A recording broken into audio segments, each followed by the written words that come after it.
Captain Lee Minho rubbed his tired eyes as the soft blue glow of his console displays filled the bridge of the exploration vessel Taigik.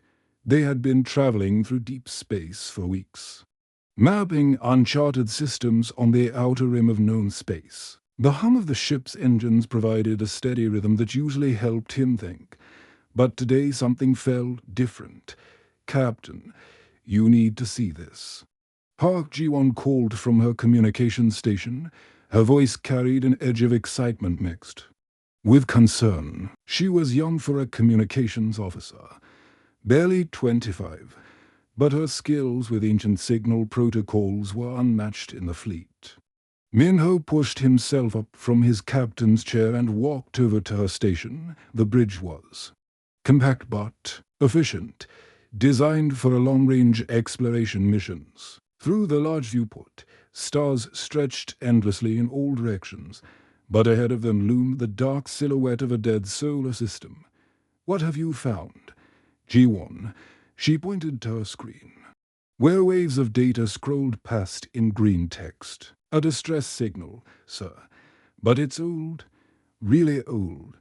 The timestamp shows it's been broadcasting for over 300 years from that dead system ahead." Minho leaned closer, studying the readouts. 3 centuries, that's impossible. No power source lasts that long without maintenance. That's not the strangest part. "Captain," Ji-won's fingers danced across her keyboard, isolating different frequencies. "The signal, it's human in origin, but the encryption is ancient. Pre-coalition era, from before we even had proper space travel." A loud clang echoed through the bridge as engineer Kim Dae-yeon emerged from the maintenance shaft behind the main console. His coveralls were stained with grease and coolant, and his usually neat black hair was disheveled. At 32, he was the oldest member of their small crew, and his experience showed in every repair he made. "Sorry about the noise, Captain. Just finished checking the power relays." He wiped his hands on a dirty rag, then noticed the tense atmosphere on the bridge. "What's got everyone looking like they've seen a ghost?" "We might have," Minho replied, gesturing toward Ji-won's station. "Tell him what you found." Ji-won replayed the signal analysis for Dae-yeon. His eyes widened as he processed the information. "Sir, whatever's down there has been running on backup power for longer than our entire space program has existed. That's impossible by our standards. Even our best fusion cells only last 50 years maximum." The ship shuddered slightly as they entered the outer edge of the Kepler 440 system. Minho returned to his chair and activated the main view screen. The system stretched before them like a graveyard of worlds. The central star had long since cooled to a dim red dwarf, casting everything in an eerie crimson light. Scanner operator Choi Yoon-ji. "Give me a full sweep of the system," Minho ordered. Yoon-ji was the youngest crew member at just 23, but her intuition with sensor rays was legendary. She had joined the crew straight from the academy, where she had broken several records for long-range detection accuracy. Her fingers moved across the scanning controls with practiced precision. "Scanning now. Captain, the first 3 planets are completely dead. No atmosphere, no thermal signatures. Wait." Her voice trailed off as she stared at her readings. "The 4th planet is showing some unusual readings." "Define unusual," Minho said, feeling his pulse quicken. "Massive power signatures beneath the surface. Whatever's down there is huge. Captain, I'm talking about a structure that spans hundreds of kilometers underground." Yoon-ji's voice rose with excitement. "Captain, I'm detecting a massive structure beneath the surface. It's still active." The bridge fell silent except for the steady beeping of various instruments. Minho stared at the 4th planet on the main screen. It looked dead from space, its surface scarred by centuries of cosmic radiation and meteor impacts. But somewhere, beneath that barren exterior, something was still running after 300 years. G1, can you clean up that distress signal? I want to know exactly what it's saying. Working on it, sir. Her fingers flew across her console. The encryption is complex. But I think I can break through the interference. Give me a few minutes. Dayan moved to his engineering station and began running diagnostics. Captain, I'm detecting some kind of energy field surrounding the planet. It's not natural. Someone or something built a barrier around that world. A quarantine field, Minho asked. More like a containment field. Sir, whatever's down there, someone really didn't want it getting out. The ship continued its approach, and more details became visible on their screens. The planet's surface was crisscrossed with strange geometric patterns that were clearly artificial. In some areas, massive craters suggested ancient battles had taken place. Got it? G1 suddenly exclaimed. The signal is clearing up. Captain, you are not going to believe this. But the message is in Old Korean, pre-space age Korean. It's a repeating message that says, this is Dr. Yoon Ha-jin, Guardian Station 7. The barrier holds. But I'm the last one. If anyone receives this, please remember what we sacrificed here. The crew exchanged worried glances, a human guardian. Alone for 3 centuries, keeping some kind of ancient vigil on a dead world. What could be so dangerous that it required a human sacrifice to contain it, as the Taigik moved closer to the mysterious planet? None of them could imagine they were about to uncover the greatest secret in human history. The shuttle handbox shook violently as it cut through the planet's thin atmosphere. Captain Lee Minho gripped his safety harness while their pilot, Kang Seojin, fought to keep the small craft steady against the fierce winds that howled across the barren surface. These dust storms are unlike anything I've ever seen, Seojin muttered, through clenched teeth, his knuckles right on the controls. At 28, he was considered one of the best pilots in the exploration fleet, but even his skills were being tested by the planet's hostile environment. Dr. Yoon Ha sat beside Minho, her portable scanner beeping frantically as she monitored the atmospheric readings. As their xenobiologist, she had studied dozens of alien worlds, but something about this place made her skin crawl. The air is breathable, but barely. Oxygen levels are at minimum survival rates. Whatever happened here turned this world into a wasteland. Through the shuttle's reinforced windows, they could see the geometric patterns on the surface growing larger as they descended. What had looked like simple lines from space revealed themselves to be massive trenches carved deep into the rock, forming complex symbols that stretched for kilometers. Those markings aren't natural, Park Ji-won observed from her temporary communication station.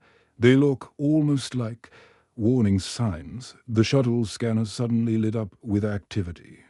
Kim Dae-yeon looked up from his engineering console with wide eyes. Captain, I'm reading massive energy signatures directly below us. The structure extends at least 15 kilometers underground.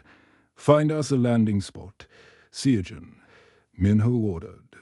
Somewhere close to what looks like an entrance, the pilot nodded, and guided their craft toward a flat area near what appeared to be a large circular depression in the ground. As they touched down, the shuttle's landing thrusters kicked up clouds of red dust that swirled around them like ghostly fingers. Atmosphere suits, everyone, Hannah announced. Checking her readings one more time, the air might be breathable, but I'm detecting trace amounts of unknown particles. Better safe than sorry.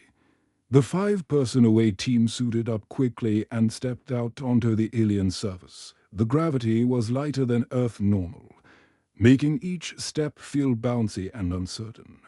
Above them, the dim red sun cast everything in, an eerie crimson glow that made the landscape look like a scene from a nightmare. Choi Yoonji swept the area with her portable scanner, her young face serious behind her helmet visor.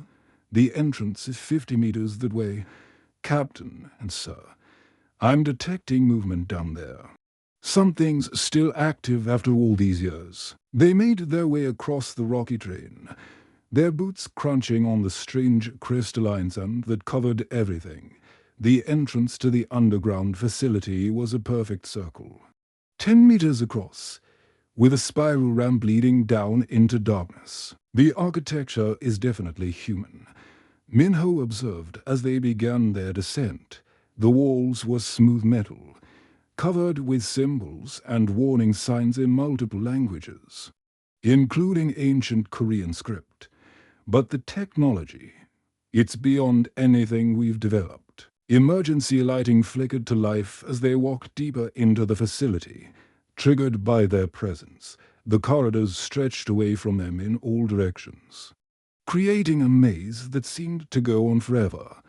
Holographic displays activated along the walls, showing star charts and data streams that none of them could fully understand. "This place is incredible," Dayan whispered, running his gloved hand along the wall. "The power systems are completely automated. Everything's been maintained by robots for centuries."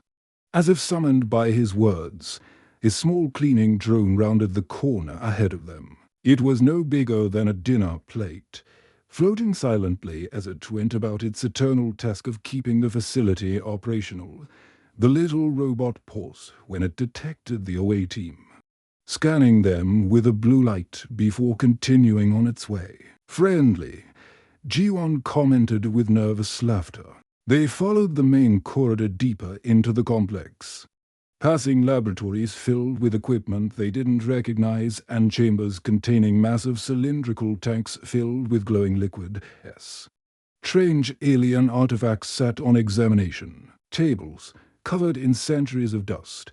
Xenobiology labs.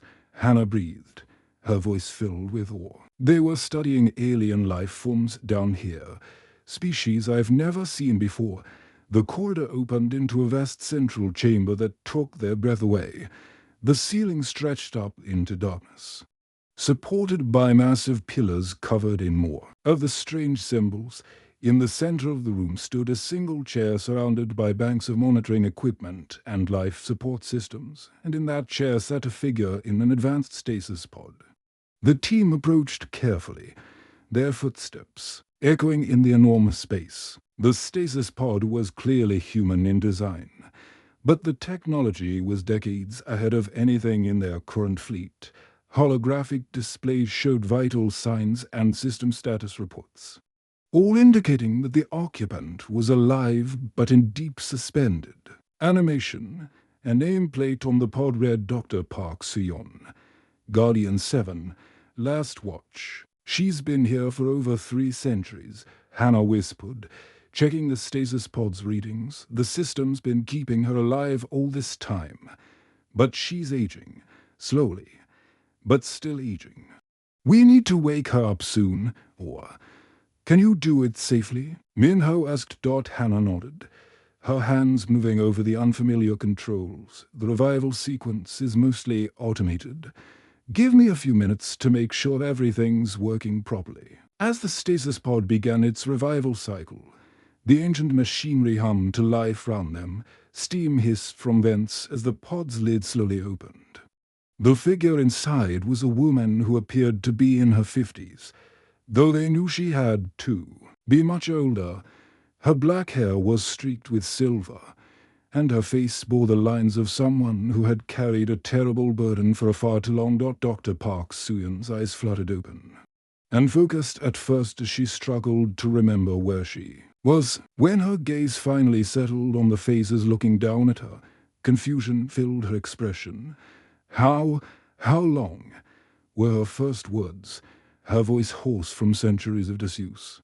312 years, Ji-won replied softly, unable to keep the sadness from her voice. Dr. Suyun's face crumpled as the reality hit her.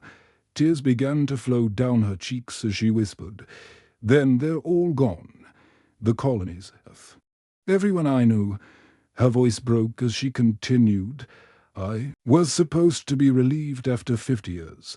They promised someone would come. The away team stood in stunned silence, realizing they had just awakened the last survivor of a civilization that had made the ultimate sacrifice to protect something. But what could be so dangerous that it required a human guardian to watch? Over it for 3 centuries, Dr. Park Suyon led the away team through the facility's vast archives, her movements still shaky from 3 centuries in stasis. The archive chamber was enormous, with walls lined floor to ceiling with crystalline data storage units that pulsed with soft blue light. Holographic displays floated in the air, showing star maps and historical records that made the crew's head spin. "You want to understand what happened here," Suyon said, her voice growing stronger with each step. "Then you need to see the truth that the galaxy tried to forget." She approached a central console and placed her hand on a scanner. The entire room came alive with light and sound. Massive holographic displays activated, showing images of starships, alien worlds, and creatures beyond imagination. 350 years ago, humanity wasn't alone in the galaxy. She began.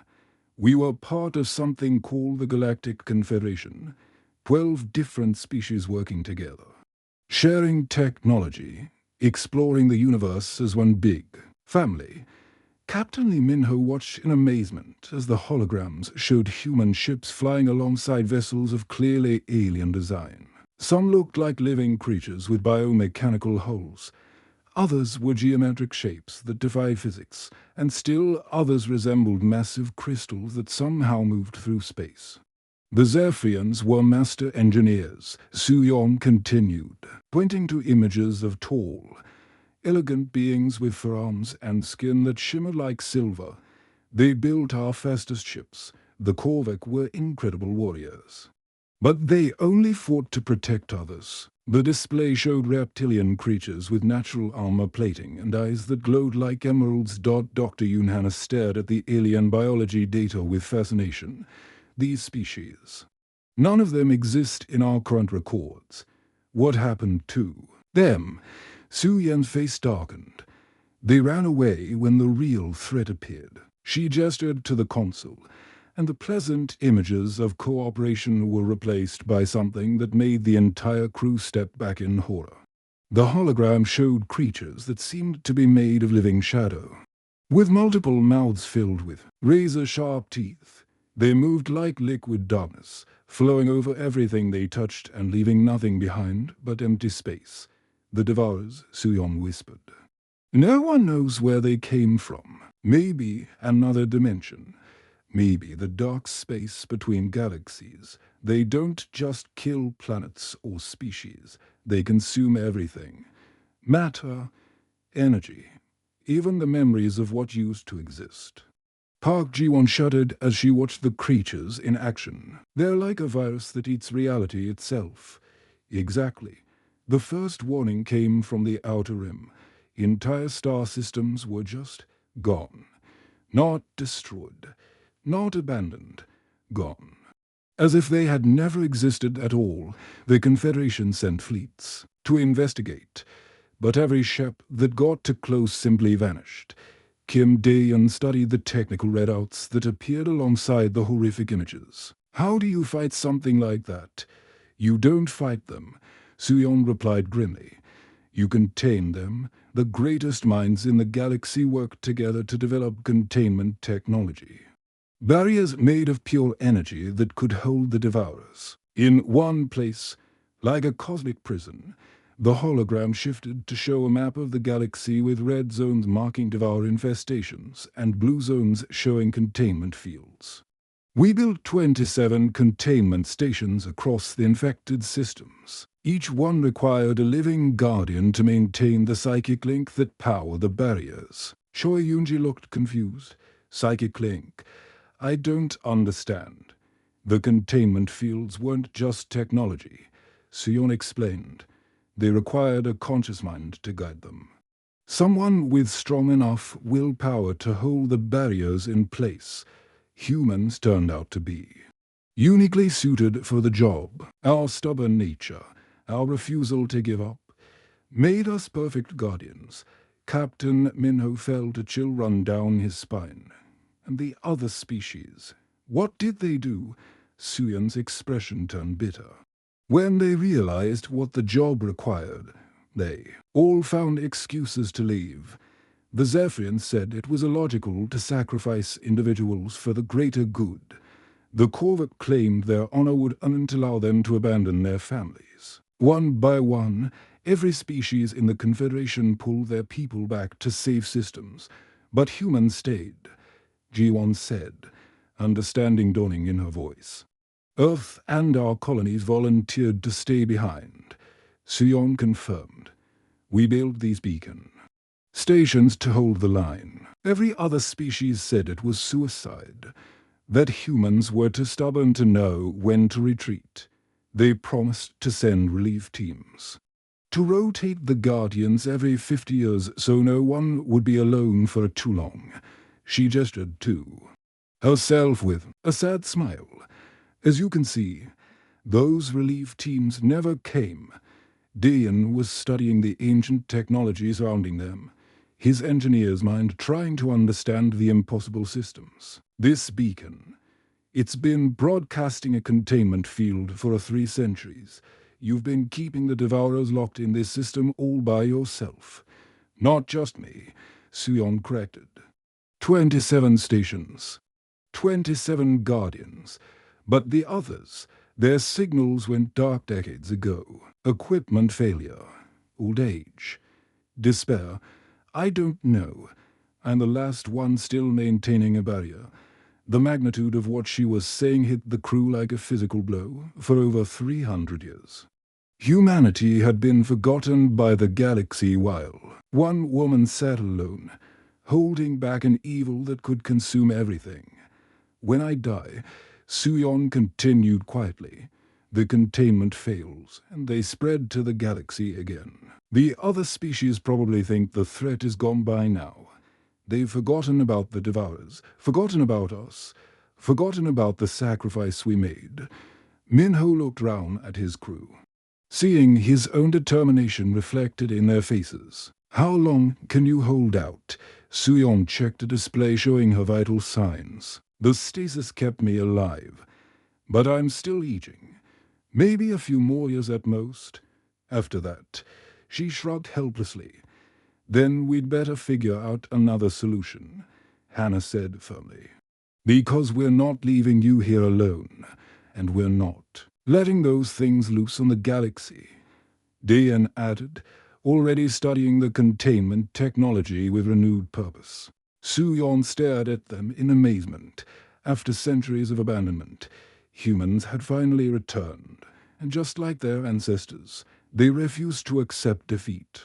The command center of the beacon station buzzed with desperate activity as the crew of the Taigik worked around the clock. Captain Lee Minho stared at the holographic display showing Dr. Park Suyun's declining vital signs, each beep of the medical scanner a reminder that time was running out. The weight of an impossible choice pressed down on all of them like a crushing gravity field.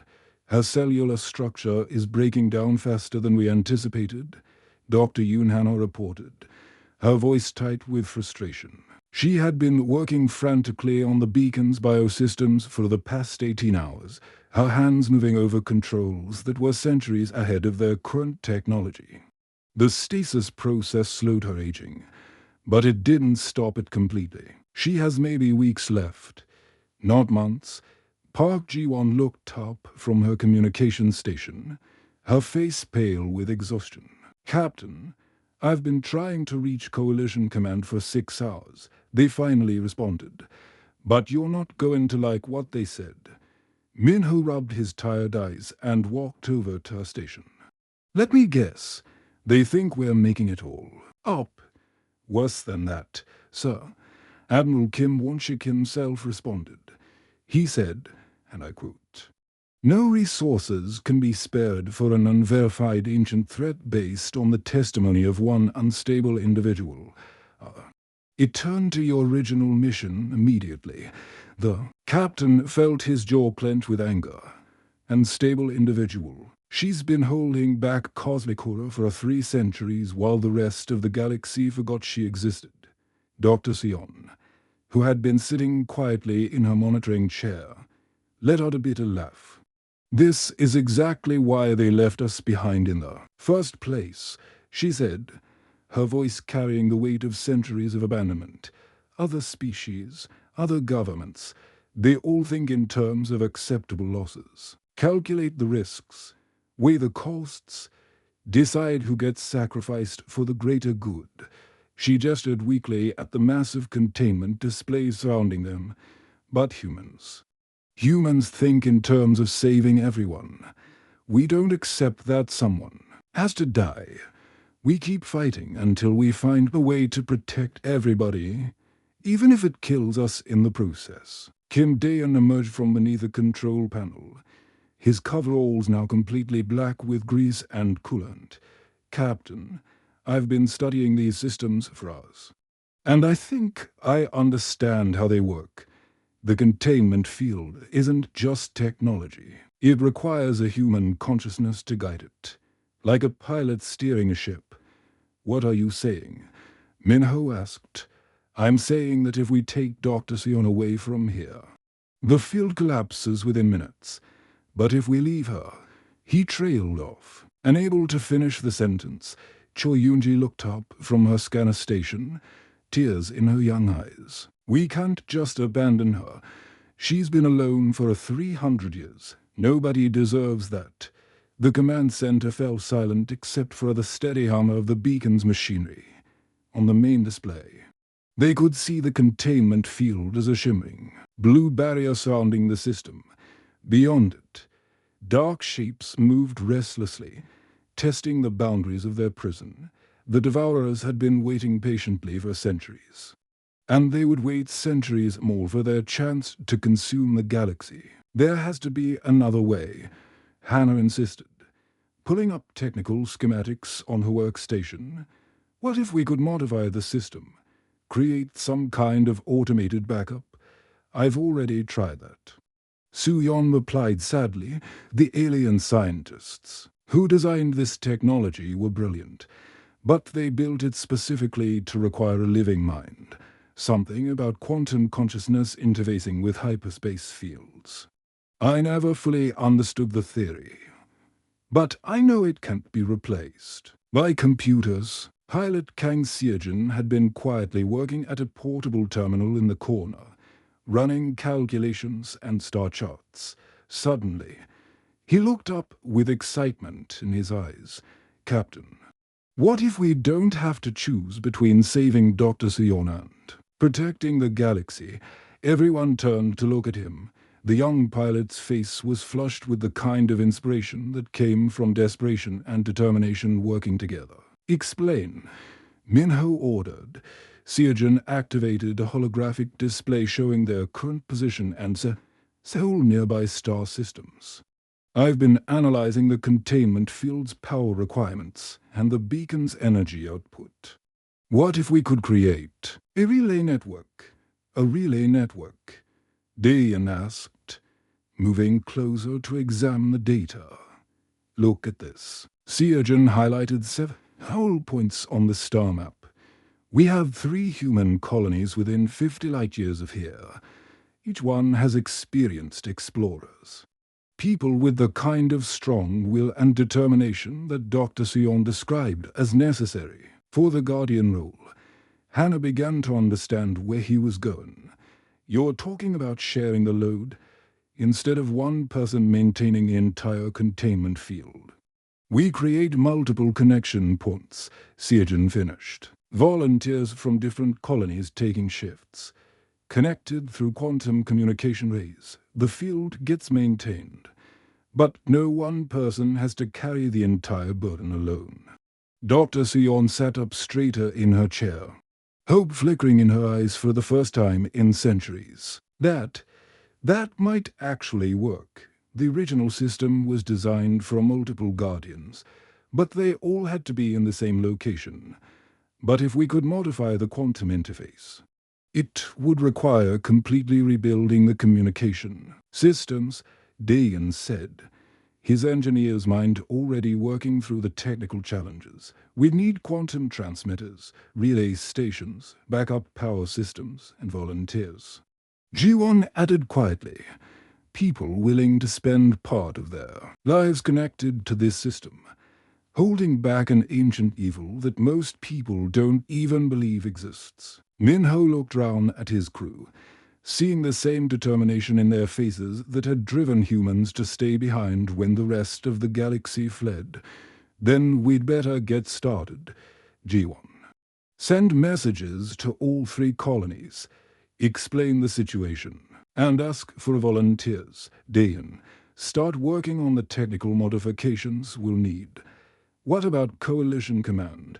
Yoonji asked. The captain's expression hardened. We'll do this with or without their help. If they won't listen to reason, then we'll prove to them that humans still don't accept acceptable losses. Dr. Sion smiled for the first time since her revival. You know, when I first went into stasis, I thought I was condemning myself to die alone and forgotten. But maybe I was just waiting for the right humans to find me. As the crew of the Taigek began working on their impossible plan, none of them realized they were about to change not just the fate of their galaxy, but the way the entire universe thought about the stubborn species called humanity.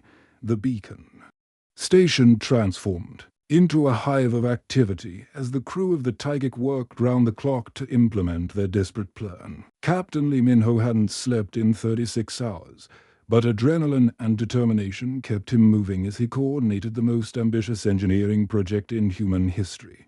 Status report. He called out as he entered the main workshop where Kim Dae-yeon was elbow-deep in ancient alien. Machinery, it's working. Captain. But barely. Dae-yeon replied, sweat beading on his forehead despite the cool air. I've managed to interface our quantum communication rays with the beacon's consciousness network. The good news is that we can establish links with volunteers on distant colonies. The bad news is that it's draining our ship's power faster than I calculated. Across the room, Choi Yoonji was monitoring power consumption on multiple displays. Her young face creased with worry. Captain, the modifications are pulling energy from every system we have. Our ship's reactor, our life support systems, our navigation computers, everything. Dr. Yoon Hana looked up from her medical station where she was monitoring Dr. Park Soo-yeon's condition. If we keep pushing the systems this hard, we'll burn out our fusion core within hours and without life support. Then we'll make it work. Min-ho declared with the kind of stubborn determination that had defined humanity for centuries. We'll send a message to Earth. Tell them what we found. Humans will come. We don't abandon our own. Park Ji-won's fingers flew across her communication console as responses poured in from the 3 nearby colonies. Captain, the volunteers are incredible. We asked for 12 people to share the Guardian duty. And we've received over 300 applications. Colony. New Seoul alone is sending 50 volunteers on their fastest ship. What about the technical modifications? Min-ho asked. Pilot Kang Seojin emerged from beneath a massive control panel. His hair singed from an electrical discharge. The quantum relay network is almost ready. Dr. Soo-yeon has been guiding us through the calibration process. Turns out, the original designers built flexibility into the system that was never used. Double quotes Dr. Soo-yeon, despite her weakened condition, had insisted on helping with every aspect of the project. She sat connected to the beacon's monitoring systems, her consciousness partially merged with the ancient technology as she guided the modifications. The containment field is holding steady. She reported, her voice carrying a strange echo from the quantum interface. But I can feel the Devourers testing the barriers. They know something is changing on the main display. The crew could see dark shapes pressing against the blue energy field that surrounded the system. The creatures seemed more agitated than before, as if they sensed their prison was being modified. How much longer do we need? Min-ho asked. 6 more hours for the basic network. Dayan replied. "But Captain, our ship won't last that long. The power drain is too much." Yunji suddenly looked up from her station with wide eyes. "Captain, I'm detecting multiple ships approaching the system." "Human ships," the main view screen activated, showing a fleet of vessels approaching from 3 different directions. Colony ships, exploration vessels, and even some old military cruisers that had been pulled out of retirement, all flying human flags and broadcasting the same message. "This is Captain Ominje of the colony ship Rong," came a voice over the communication system. "We received your message about the Guardian station. We're here to help." More voices joined in as ship after ship checked in. The cavalry had arrived, and they were bringing everything they had. Fleet Admiral Lim Cheung. Other Magungwa battle group reporting. "We've brought portable fusion reactors and engineering teams. Whatever you need, we'll provide." Minho felt tears in his eyes as he watched the rescue fleet take positions round the beacon station. Humanity had not forgotten how to come together when one of their own was in danger. Working together, the combined fleet provided the power and expertise needed to complete the quantum relay network. Engineers from a dozen different ships worked alongside the Taigek crew, while the portable reactors provided the massive energy requirements for the system modifications. As the new beacon network came online, something extraordinary happened. Instead of one lonely consciousness holding back the darkness, 12 volunteers from across human space joined their minds to the containment field. The barriers became stronger than they had ever been, powered not by solitary determination, but by shared hope. Dr. Suyon disconnected from the monitoring chair for the first time in 3 centuries and wept. Her tears were not of sadness, but of overwhelming relief and gratitude. For the first time since she had volunteered for Guardian duty, she was truly free. "The field is stable," reported one of the volunteer guardians from Colony New Bizen. "Rotation schedule established. No one will be alone for more than 6 hours at a time. Backup systems online," added another voice from Colony Dayan. "If anyone needs rest or medical attention, we've got them covered." As the fleet prepared to establish a permanent presence in the system, Dr. Suyon approached Captain Minho and his crew, her face no longer bearing the weight of cosmic responsibility. "Looked decades younger. Why?" she asked. Her voice filled with wonder. "Why risk everything for one person?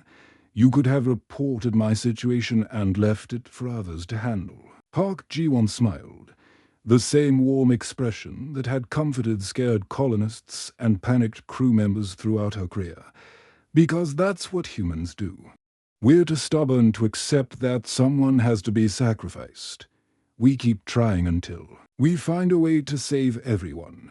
The other species in the old Confederation thought it was a weakness. Dr. Suyon mused, "Our refusal to accept casualties, our insistence on impossible solutions." "Maybe it is a weakness," Minho replied.